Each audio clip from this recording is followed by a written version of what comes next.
Alright, what is up guys? So today has turned out to be one of those days that nothing seems to work out. It's a little late now, but we got enough stuff that we can get done to get a video added today. So we spent so long trying to get this crank pulley off my JZ. If you guys watched the video where I actually started to take apart my 2J for the IS, the crank pulley would not come off and it still won't come off. When I tell you we got a 1 inch impact for a tractor trailer. Oh God! Almost broke my nutsack.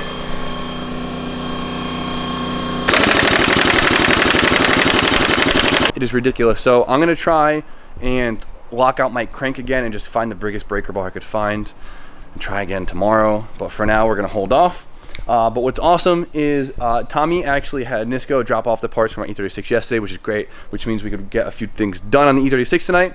And I went to Rogers and I picked up a few parts, and I'm gonna play that footage right now. But to start off on the day, we actually have to go up to Roger's shop. Roger actually is my 240 parts guy. He has an S13 hatch. Actually, he's actually getting rid of it in a few days, and it's not that I really need any parts out of it. I promised Travis that I'd take the chassis harness out for him because he really needs it for his car, and so I'm gonna go do that for him now, and then maybe we'll find a few parts for the S13, clean it up a little bit more, and we should be straight. So let's go see Roger. He's such a long dog. He's gonna be asleep in 2 minutes with the ACM.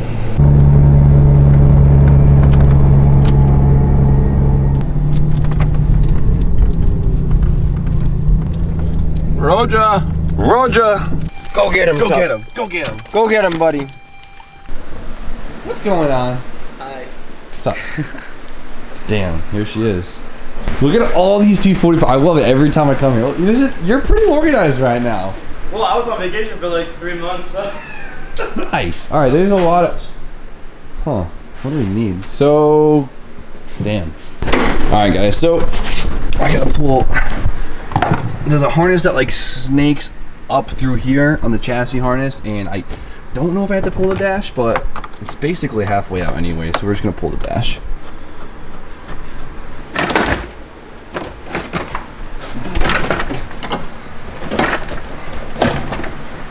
Oh, there we go. Pain in the ass. This is a really rusty dash bar. Holy, look at this. Looks like it was underwater for a year and a half. Where'd you find this, on board the Titanic, Roger?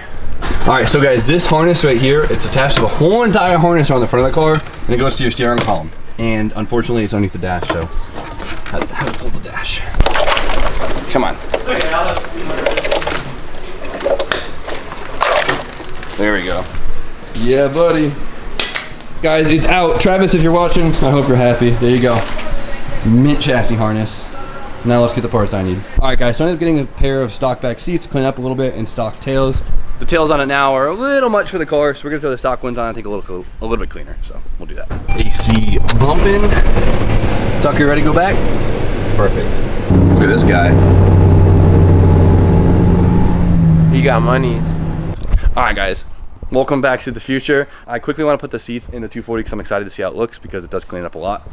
So we're gonna get rid of all this junk real quick. If you guys didn't watch yesterday's video, I traded my E28 for this 240 because I thought I'd be able to get more money for the 240 after I fix it and everything. Just change things up. I thought it'd be pretty fun. So my main goal right now is to just get this thing like a little bit nicer so we could sell it. And honestly, just fixing it up a little bit is a fun time. And I hope you guys do enjoy the footage because I do have a really good time trying to clean these cars up. So not keeping it as much as I want to.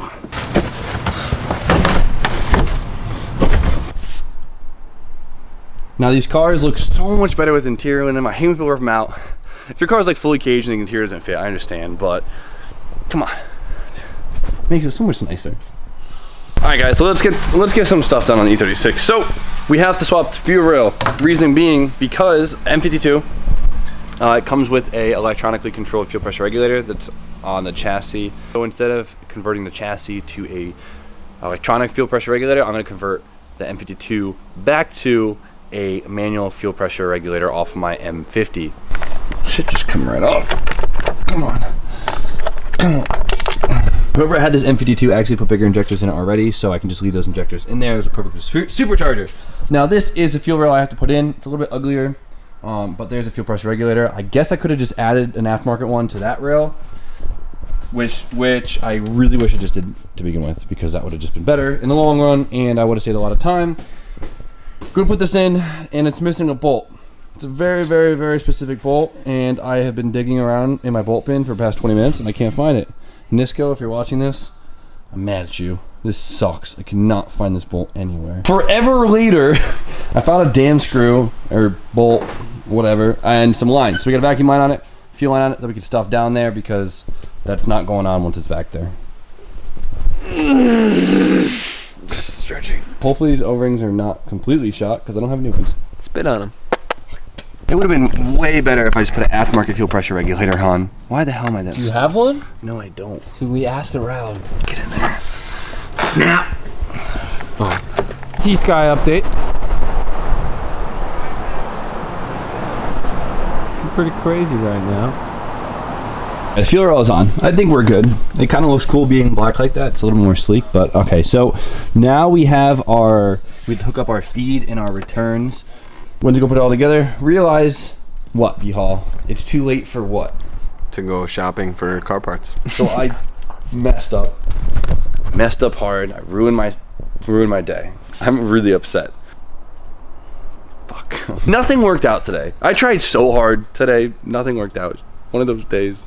But whatever. Let's just get a few more things done. Because I'm not posting tomorrow, guys. I'm taking the day off. Going to a 4th of July party. It's going to be great. I didn't celebrate on the 4th of July, so we're going to celebrate tomorrow. So we got to do something today. I got to feel like I managed to at least accomplish one thing, because today sucked. So what we're going to be doing is, you saw in my Rogers clip, I picked up OEM taillights. Now the taillights on it now are, they're kind of ricey. If your car was like really clean, they might look badass. These things, the tinted boys. But this one's not, so they don't look that cool. So what we're going to do is we're going to take the OEM tails, these bad layers right here, that are actually really, really clean. And we're gonna get rid of that ugly orange stripe, or amber, whatever you'd call it, right? Amber. You know how we're gonna get rid of it, B-Haul? How are you gonna do it? With Nightshade. What we're doing is we're gonna be cleaning the surface thoroughly on the taillights, and we're gonna be taping them up, and then we're gonna lay down some paint. Simple as that. You could do this on basically any OEM taillights. So if you guys have some amber corners, some amber taillights, something you don't like, throwing off the color scheme of your car, get some Nightshade.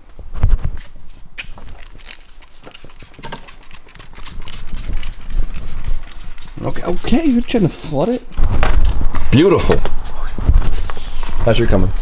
I just started. Nice. All right. Been a long time. So they're fully taped up. Now we gotta wipe them down, and I guess we could just spray them. Yeah. Cool enough. Make sure you spray next to a white vehicle, so when it oversprays, you can really see it.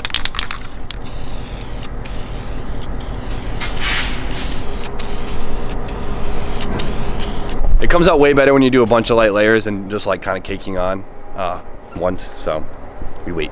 We got 2 coats later, and you can finally tell it's starting to turn red. We're gonna do probably one more light coat, see if it does it. If not 2 more, then we'll see how it looks. It's close enough to me. Y'all, what are you doing in the bathroom with my taillight? Oh, nothing. Instead of just polishing this one, B-Haul decided to wet sand it, also make it a little bit smoother, because there is a little bit of dirt in there, so. Just want to see how this one comes out. Maybe we'll wet sand the other one, who knows? Yeah, hopefully it takes some color out, because as you can tell, it is a little bit darker than the OE red. So this one is not wet sanded, it's just polished. So you can see in the light all the impurities. It's not bad, it's not great. And then here's the wet sanded and polished. Sort of polished. Sort of polished, yeah, half-ass polished. And clearly, guys, I used a little too much red. It's obviously darker, but not bad. You can see like the amount of dirt you can get out just by doing a little bit of wet sanding. Crazy. Take this. Oh, come on.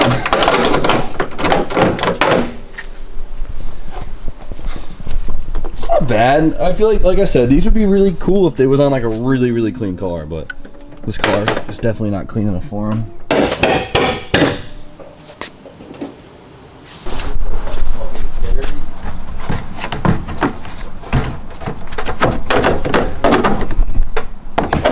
So there wasn't enough nuts for the taillights, so I had a bag of brand new OEM taillights from when I got my J-Spec ones for my Z.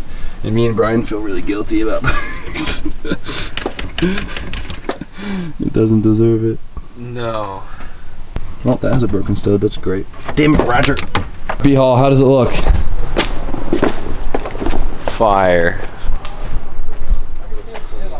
Can you go turn the beamer lights on? Look at that. It's so much cleaner. Actually, it looks pretty good now the light's on it.